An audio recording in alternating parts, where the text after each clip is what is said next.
What's up guys? Welcome back to Toon, Duelists. In this video I'm going to show you my pure Mitsurugi deck profile. Now I'm really excited to show this one to you guys. I've recently only did a Mitsurugi deck profile when Mitsurugi was fresh on the market, and back then I had the Octoadic play in it, but of course with the new support in Alliance Inside, playing Mitsurugi pure is probably the best option, except for Rizal maybe, but definitely let me know what you think about this one in the comments. So I'm really excited to show you my build today. It's actually such a powerful deck that it replaced Chimera as my go-to tournament deck. So yeah, I'm super excited for this one guys. If you haven't already, please consider liking and subscribing. This would really help us a lot. We're on our way to 500 subscriptions and we want to reach 1K until the end of this year, so your help is heavily appreciated.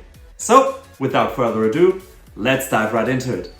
Alrighty, as always, we're going to start with the monsters, and the first one we're talking about is Mitsurugi no Mikoto Aramasa.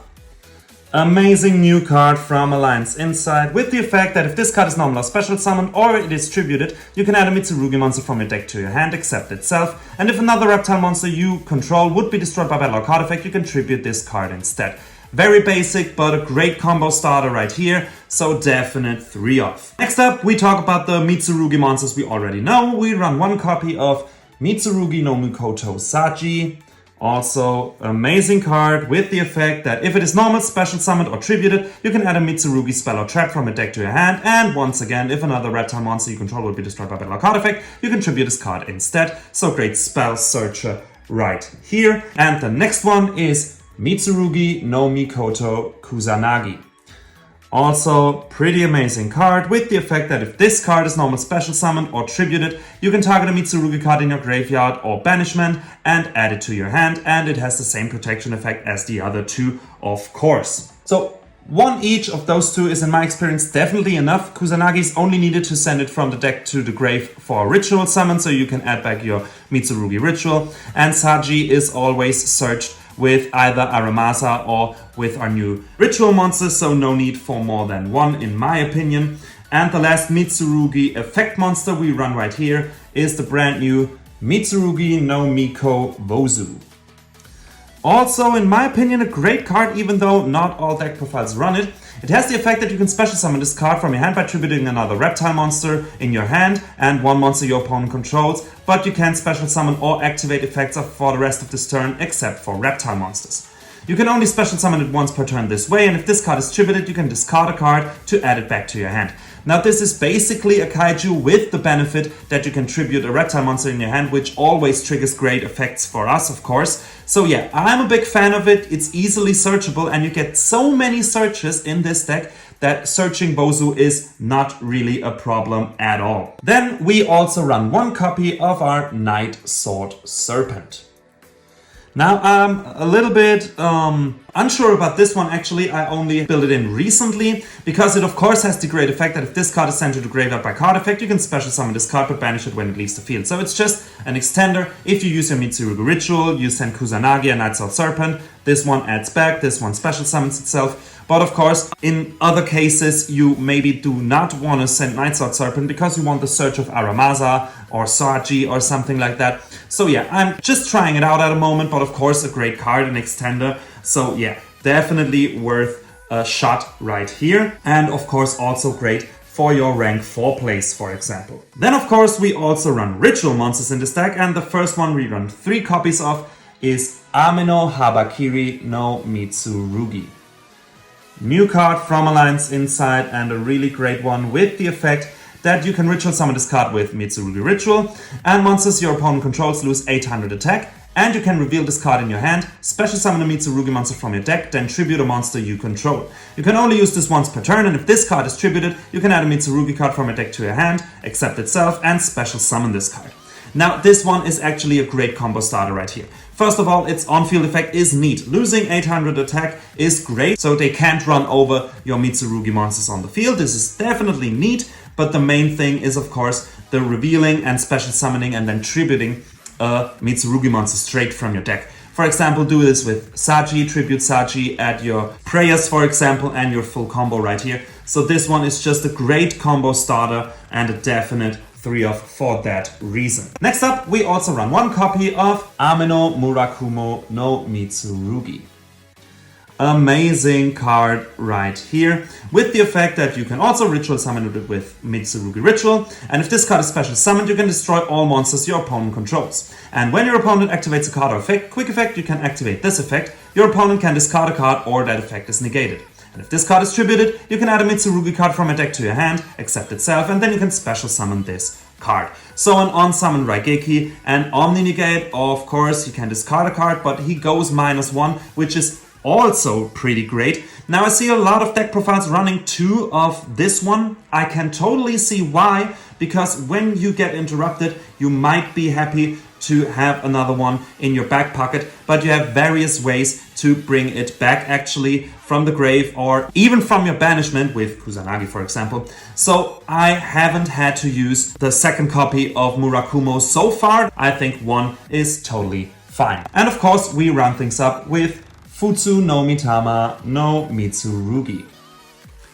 Also amazing card with the effect that it can also be ritual summoned with Mitsurugi Ritual, and when your opponent special summons a monster, you can target a reptile monster in your graveyard and special summon it. You can only use this effect once per chain, and if this card is tributed, you can also add a Mitsurugi card from your deck to your hand and then special summon this card.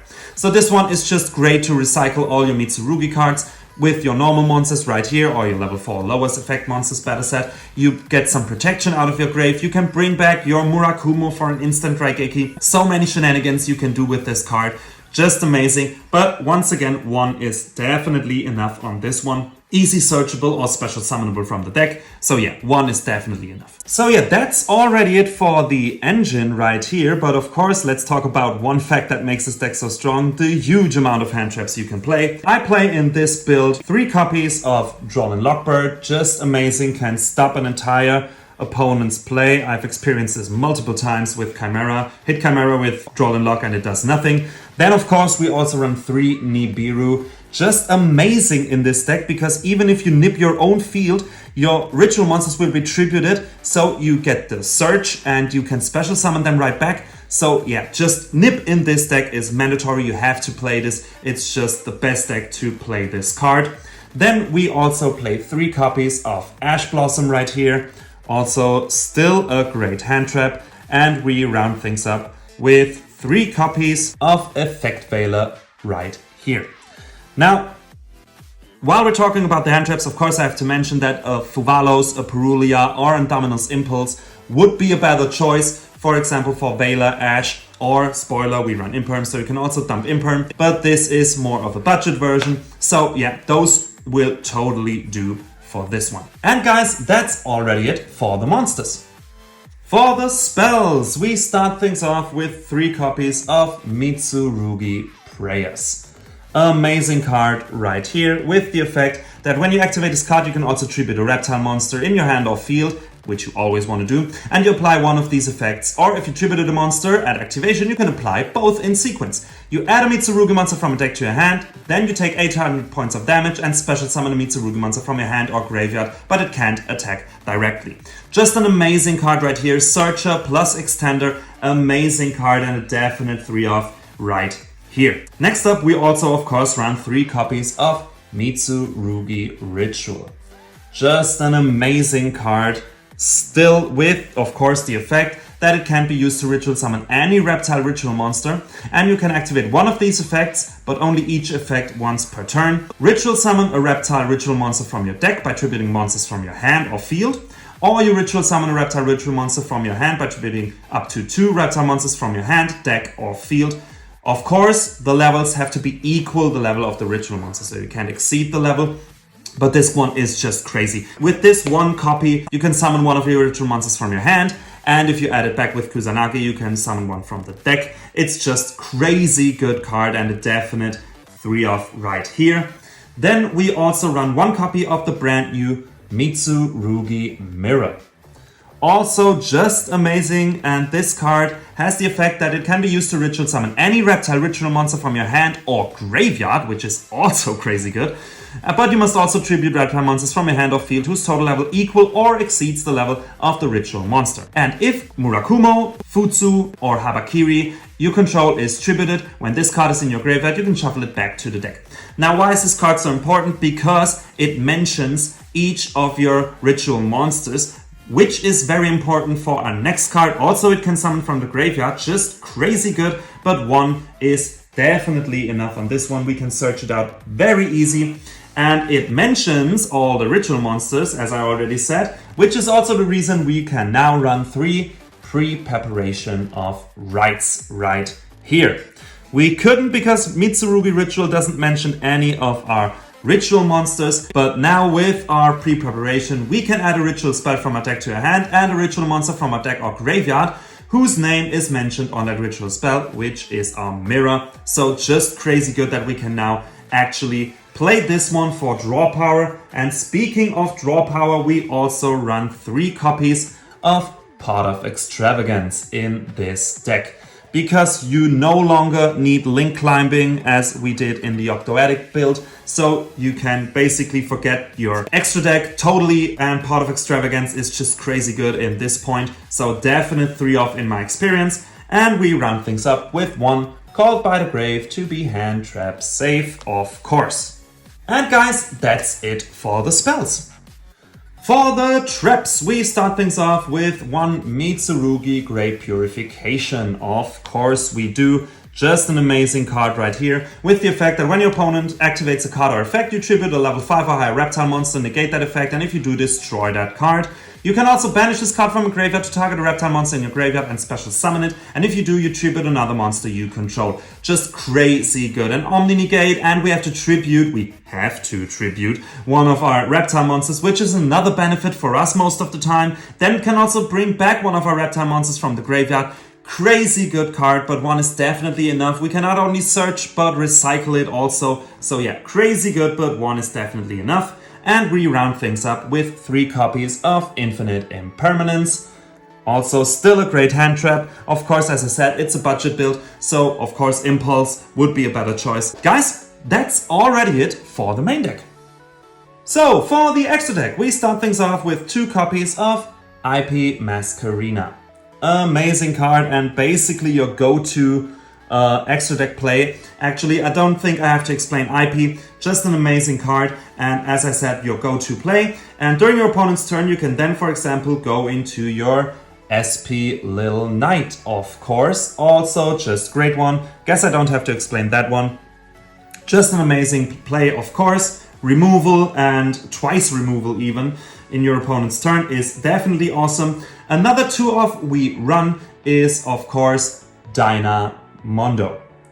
Also a really great card in this deck, which needs 2 monsters, including a ritual monster, so no problem for us. And if it is special summoned, you can target a card on the field and a ritual monster in your graveyard and shuffle both into the deck. And during your opponent's turn, quick effect, you can tribute this card and target a ritual monster in your graveyard and add it to your hand or special summon it. So this card is just great. It's a removal when it is special summoned via IP Masquerena, for example, and can of course recycle one of your ritual monsters, even though you have to be cautious about that one. Sometimes you want to keep them in the grave, of course. And also tributing this one and special summoning one of your ritual monsters back is also just great. And that's the reason those 3 are 2-offs. We run Pot of Extravagance, so we don't want to lose all copies of them. Next up, we also run 1 copy of Reptilian Acnida. Also a pretty good card with the effect that if this card is link summoned, you can target a face-up monster your opponent controls and change its attack to 0. And during your main phase, if your opponent controls a monster with 0 attack, you can add a reptile monster with different names from your deck to your hand up to the number of monsters your opponent controls with 0 attack, but you're locked from the extra deck except for reptile monsters. So it's just a great searcher during our opponent's turn if we have to search for some combo pieces. And it's basically the same reason we run the next one, which is Haggard Lizardos. Also, pretty neat card with the effect that you can banish a monster from your face-up field or graveyard with 2000 or less attack and target a face-up monster on the field and make its attack become equal to the original attack of the monster banished to activate this effect. And then, if you banish the monster that was originally a reptile, you draw a card. So it's basically just a free draw for this one. And then we round things up for the Link monsters with one Dark, the Dark Charmer in Gloomy. Also, pretty amazing card. We'll run a lot of Dark monsters, so no problem bringing this one out. And it has the effect that you can target a Dark monster in your opponent's graveyard, special summon it to your zone this card points to, and if this Link summon card is destroyed by battle or destroyed by opponent's card effect while it's in his owner's monster zone, you can add a Dark monster with 1500 or less defense from your deck to your hand. So yeah, just an amazing card. You can rip a card out of your opponent's graveyard so they can't use it, which is also very great in mirror matches, for example. And of course the search effect is also neat. Then of course for the Xyz monsters we run one King of the Feral Imps. I guess you know that one. Detach a material and search a reptile monster. Basic but powerful. We run one number 41 Baguska for a defensive place, so if everything goes south we can survive another round with Baguska hopefully. And then we also run one Evil Sworn Nightmare. Really great card right here. You have to watch out, this needs two Dark monsters, level 4, so you can't build this one with your Night Sword Serpent, but it has a great effect because when your opponent special summons a monster, you can detach a material from this card and change that special summon monster to face down defense position, and this is not even a once per turn, so yeah, just great against Malice for example, or various other decks of course too. Great one right here. I definitely recommend playing this one. And then we also play one number 60 Duelists, the Timeless, which of course has the effect that you can detach two materials and choose one of the following effects. You skip your next draw phase and draw two cards to discard a card. You skip your next main phase and special summon a monster from graveyard in defense position. Or you skip the battle phase of your next turn and double the attack of one monster you control until the end of this turn. So various ways to use this card. The draw effect is most of the time the one you want though. And we round things up with basic one Typhoon right here. Guess I don't have to explain that one. And of course also one Zeus if you run that many Xyz monsters. And guys, that's it for the extra deck. Guys, that's it for today's video. I really hope you enjoyed. If you did, please leave a like and subscribe. This would really help us a lot. We're on our way to 500 subscriptions and we want to reach 1K until the end of this year. So your help is heavily appreciated. Then of course, don't forget to let me know what you think about this deck profile down in the comments. And yeah, if you want to see how this deck really performs, definitely check out our combo video where we show you a basic combo and afterwards we draw some test hands. So guys, until next time, have a good one.